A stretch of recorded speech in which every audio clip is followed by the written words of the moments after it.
우리 함께 나눌 말씀 사사기 1장 11절에서 21절까지의 말씀, 우리 함께 한 마음으로 봉독하도록 하겠습니다. 거기서 나아가서 드빌의 주민들을 쳤으니 드빌의 본 이름은 기럇 세벨이라. 갈렙이 말하기를 기럇 세벨을 쳐서 그것을 점령하는 자에게는 내 딸 악사를 아내로 주리라 하였더니 갈렙의 아우 그나스의 아들인 온니엘이 그것을 점령하였으므로 갈렙이 그의 딸 악사를 그에게 아내로 주었더라. 악사가 출가할 때에 그에게 청하여 자기 아버지에게 밭을 구하자 하고 나귀에게 내리매 갈렙이 묻되 내가 무엇을 원하느냐 하니 이르되 내가 복을 주소서. 아버지께서 나를 남방으로 보내시니 샘물도 내게 주소서 하매 갈렙이 윗샘과 아랫샘을 그에게 주었더라. 모세의 장인은 개인 사람이라. 그의 자손이 유다 자손과 함께 종려나무 성읍에서 올라가서 아랏 남방의 유다 황무지에 이르러 그 백성 중에 거주하니라. 유다가 그의 형제 시므온과 함께 가서 스밧에 거주하는 가나안 족속을 쳐서 그곳을 진멸하였으므로 그 성읍의 이름을 호르마라 하니라.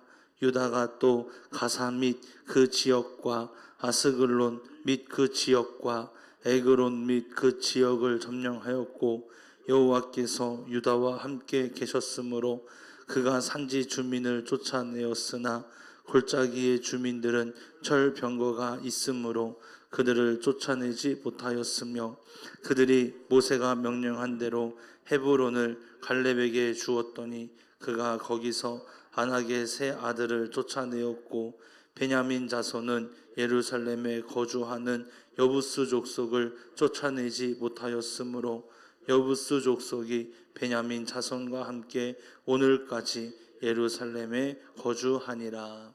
아멘. 아멘. 할렐루야. 가나안 땅을 정복하던 시기, 이 시기에 유다 지파의 가장 대표적인 인물 누구라고 이야기할 수 있냐면 갈렙이라고 이야기할 수 있습니다. 갈렙은 우리가 잘 알고 있듯이 광야에서 여러분 이스라엘 백성들이 하나님 앞에 이제 불순종으로 인하여서 1세대들은 다 죽고 2세대들이 가나안 땅에 들어가게 되는데 그 1세대들 가운데에는 이제 여호수아와 갈렙과 아론과 모세도 포함이 되는데요. 그들 가운데 그 1세대들 가운데 포함했던 모든 사람들 가운데에서 이제 요단강을 건너서 가나안 땅에 들어갔던 사람은 지도자였던 모세와 그리고 그와 함께했던 갈렙이었습니다. 모세와 아론도 결국은 광야길에서 이제 죽임을 당하게 됐지요. 그렇게 1세대들은 다 죽게 되는데 유일하게 1세대들 가운데에서 살아남았던 사람이 여호수아와 갈렙이었고요. 여호수아는 지도자로서 역할을 잘 감당했고 그리고 갈렙은 어떤 믿음의 기둥으로서 그들을 지탱하던 사람이었습니다.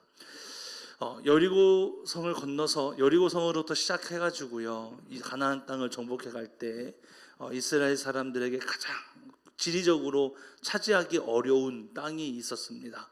그 땅을 누가 나갈까 했을 때 갈렙이 자기가 나가겠다라고 이야기해서요, 무설수모범을 보여주며 그 땅을 정복했던 그러한 일화도 있지요. 그러니 이 갈렙은요, 어쩌면 유다 지파의 가장 대표적인 지도자였고 그리고 그러한 대표의 역할을 잘 감당했던 사람이었을 것입니다.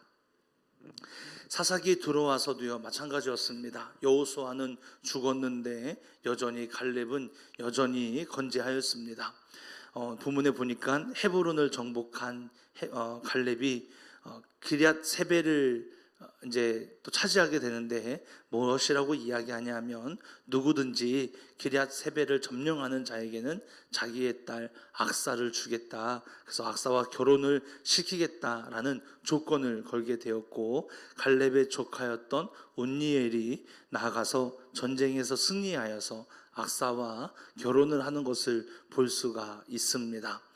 악사는요, 아버지 갈렙에게 결혼 지참금으로 밭과 샘물을 달라라고 요구를 하는데, 여러분 이것은요, 악사가 욕심이 있어가지고 달라라고 이야기한 것이 아니라 하나님께서 우리에게 맡겨주신 이 기업, 이 땅이 기업이잖아요. 이 기업을 잊지 않고 본인들이 지키겠다. 이제 곧 아버지 갈렙은 죽을 테니까는요. 그래서 그 땅을 자기의 남편인 온니엘과 함께 지키겠다라고 하는 그러한 믿음의 행보였습니다. 대단한 거죠. 그러니 여러분 보세요. 갈렙, 우사라고 하는 이 가정이, 갈렙의 이 가정이 정말 믿음으로 잘 세워진, 하나님 안에서는 그러한 복된 모습을 갖게 되었고요. 그와 함께하고 있는 온니엘이라고 하는 사람도 여러분 이스라엘의 첫 사사입니다. 하나님에게 크게 쓰임받는 가정이 됐고 하나님께 쓰임받는 사람이 되었지요. 하나님께서 첫 사사로서 온니엘을 세우실 때에는 그만큼 그에게는 지도력도 있었고 또 하나님을 바라보는 믿음도 있었다라는 거죠. 그러니 하나님이 그를 사용하셨지요. 그러니 보세요. 갈렙과 악사와 온니엘의 이 믿음의 행보는 유다 지파와 모든 백성들에게 있어서 본이 되는 아주 중요한 믿음의 모습이라는 것 기억하시고요. 이제 얼마 안 있어 온니엘에 대해서 우리가 잠시 말씀을 나누게 될 거예요. 그때 조금 더 자세하게 이들의 믿음에 대해서 함께 나누도록 하겠습니다. 그렇게 하나님께서 맡겨주신 일들에 있어서 갈렙도 온니엘도 그리고 악사도요 최선을 다해서 감당하려고 했습니다. 여러분 이것이 성도의 모습이 돼야 돼요. 하나님께서 우리에게 맡겨주신 우리의 삶의 영역이 있습니다. 우리의 교회, 또 나에게 맡겨주신 가정, 어쩌면 내가 만나고 있는 사람들, 내 사업장, 또 나의 직장, 나의 자녀들, 나의 삶의 영역 안에 들어와 있는 나의 믿음의 동역자들이 있다 한다면, 또는 내가 전해야 될, 또 전도해야 될 그러한 영혼들이 있다 한다면, 여러분 우리는 우리에게 맡겨진 이 상황 가운데에서 최선을 다하는 거예요. 누군가에게는 더 넓을 수도 있고, 누군가에게는 조금 좁을 수도 있고, 누군가에게는 많은 사람이 될 수도 있고, 누군가에게는 한두 사람이 될 수도 있어요. 여러분 많고 적음이 중요한 게 아니라고 늘 말씀을 드리지요. 잘하고 못함이 중요한 것이 아니라 나에게 맡겨준 일에 우리는 하나님 안에서 최선을 다하는 거예요. 맡겨진 일에 최선을 다하는 거예요. 갈렙의 믿음, 또 하나님의 기업을 잇겠다라고 하는 악사의 믿음, 그리고 하나님께서 함께 하신다라는 믿음을 가지고 나아가 전쟁했던 온니엘의 믿음. 여러분 우리 모두 이 믿음을 가지고 주 앞에 나아가는 하나님의 거룩한 백성 되기를 축복합니다. 여러분 보세요. 16절부터는 유다 지파에 대한 이야기가 또 나오고 있지요. 유다 지파는 하나님의 말씀에 의지하여서 전쟁을 했습니다. 그렇게 또 시므온 지파와 함께 하면서 승승장구했지요. 18절까지의 말씀을 보게 되면 스밧이라고 하는 지역과 아스글론, 에글론의 지역들을 점령하는 것을 볼 수가 있어요. 여러분 이들의 뒤에는요 이들을 지켜주는 하나님이 있었어요. 19절 말씀, 19절의 중반까지만 보겠습니다. 여호와께서 유다와 함께 계셨으므로 그가 산지 주민을 쫓아내었으나, 여기까지만 볼게요. 보세요. 여호와께서 유다와 함께 계셨다라고 이야기했지요. 그래서 그들이 산지의 주민들을 다 쫓아내었다라고 이야기하고 있어요. 그런데 문제는 이후에 나오는 거예요. 하나님이 함께 해주셨더니요 사람들을 쫓아내는 것은 아무 문제가 되지 않았어요. 그런데 19절 후반에 보게 되면 이렇게 나옵니다. 골짜기의 주민들은 철병거가 있으므로 그들을 쫓아내지 못하였으며 라고 이야기하지요. 갈렙은 헤브론의 모든 사람을 쫓아내었지만 베냐민 지파는, 그 이후에 나오는 베냐민 지파는 실패하게 됩니다. 21절 말씀, 베냐민 자손은 예루살렘에 거주하는 여부스 족속을 쫓아내지 못하였으므로 여부스 족속이 베냐민 자손과 함께 오늘까지 예루살렘에 거주하니라 라고 되어 있어요. 오늘 본문에는 성공과 실패의 상황을 잘 보여주고 있어요. 갈렙과 온니엘은 여러분 어떻습니까? 믿음으로 나아가서 땅을 차지하였고 믿음에 충실한 그러한 모습을 보여주었어요. 유다도요, 산간 지역까지 나갔을 때는 그래도 성공하는 모습이었어요. 그런데 그 이후 반은 성공하고 반은 실패했습니다. 베냐민 지파는요, 여러분 예루살렘에 살고 있는 여부스 족속을 쫓아내지 못해가지고요, 결국은 그들과 공존합니다. 나중에 여러분 다윗이 예루살렘을 점령할 때 그 안에 있는 족속이 누구였냐면 여부스 족속이었어요. 그 여부스 족속이요, 다윗이 쳐들어올 때, 다윗이 이제 그 땅을 예루살렘을 점령하기 위해서 올라올 때 그들을 조롱하고 그들을 올라오지 못하도록 하는 그러한 세력이 되어버렸어요. 하나님은 차지하였고 그 안에는 베냐민이 함께 살았지만 후대에 가게 되니까 베냐민은 언데간데 사라지고요, 여부스 족속만 그곳에 남아있게 되었다고요. 결국은 공존이 된 것이 아니라 아무것도 하지 못하는 그러한 결과를 초래하게 된 거지요. 유다가 골짜기에 살고 있는 주민들을 쫓아내지 못한 이유가 어디 있을까요? 그들이 보았던 철병거였어요. 이전까지는 같은 무기, 같은 조건에서 싸움을 싸우다 보니까 그냥 아무 문제 없이 이겨냈어요. 그런데 그 다음에 골짜기에 살고 있는 주민들을 이제 싸우기 위해서 갔는데 우리가 없는 무기를 그들이 가지고 있는 거예요. 이것이 그들에게 두려움이 된 거죠. 하나님을 바라보고 끝까지 나아갔다면 하나님이 분명히 승리하게 하셨을 거예요. 왜냐하면 그것이 하나님의 약속이었으니까. 그런데 하나님의 약속을 믿고 나아가던 그 가운데 내 앞에 두려움의 모습이 딱 나타나자 그들은요, 여러분 그곳에서 주저앉게 되는 거였어요.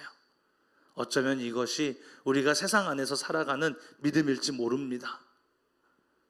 하나님을 바라보는 믿음, 하나님과 함께하는 믿음을 갖겠다라고 늘 이야기하지만 어쩌면 세상의 방법에 막힐 때 우리는 내가 할 수 없는 그 상황 가운데에서 하나님을 바라봐야 되는데 하나님을 보지 못하고 그저 주저앉아 버리는 나약한 믿음이 어쩌면 우리의 모습일지 몰라요.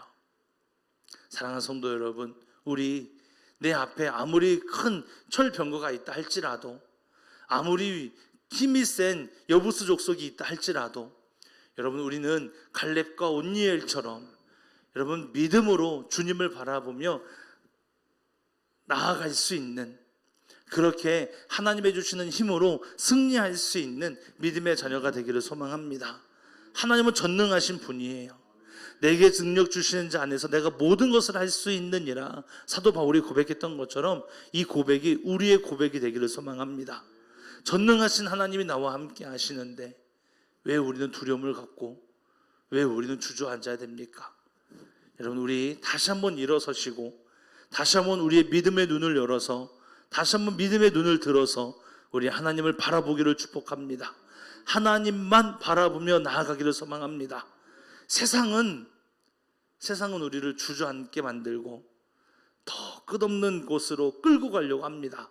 그러나 우리가 주님을 바라보면 그 어떠한 것도 우리를 주저앉지 못하게 하고 우리를 끌고 갈 수 없습니다. 하나님만 보시고 하나님의 주시는 힘으로 승리하시며 하나님께만 영광 올려드릴 수 있는 하나님의 거룩한 백성, 존귀한 자녀가 되기를 주님의 이름으로 축복합니다. 그때 여러분 승리의 기쁨을 누리게 됩니다. 하나님의 주시는 평강의 은혜, 기쁨의 은혜 우리에게 주어지실 줄 믿습니다. 그 은혜를 마음껏 누리며 하나님께 영광 올려드리는 믿음의 자녀가 되시기를 주님의 이름으로 축복합니다. 기도하겠습니다. 오늘도 살아계셔서 역사하시는 하나님, 하나님만 바라보며 믿음의 눈을 열어 믿음의 눈을 들고 하나님만 바라보는 믿음의 자녀가 되기를 소망합니다. 그렇게 하나님만 끝까지 의지하고 하나님만 따라갈 수 있는 거룩한 백성 되기를 소망합니다.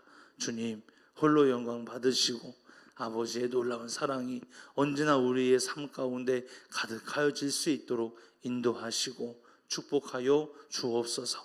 오늘도 큰 사랑으로 함께 하신 주님, 오늘도 크신 능력과 평강의 은혜로 우리를 붙드시고 인도하시는 하나님, 하나님만 끝까지 의지하게 하시고 하나님의 영광 안에만 거하는 하나님의 거룩한 백성, 존귀한 자녀가 되도록 사랑하는 주의 백성들 가운데 언제나 함께하여 주옵소서.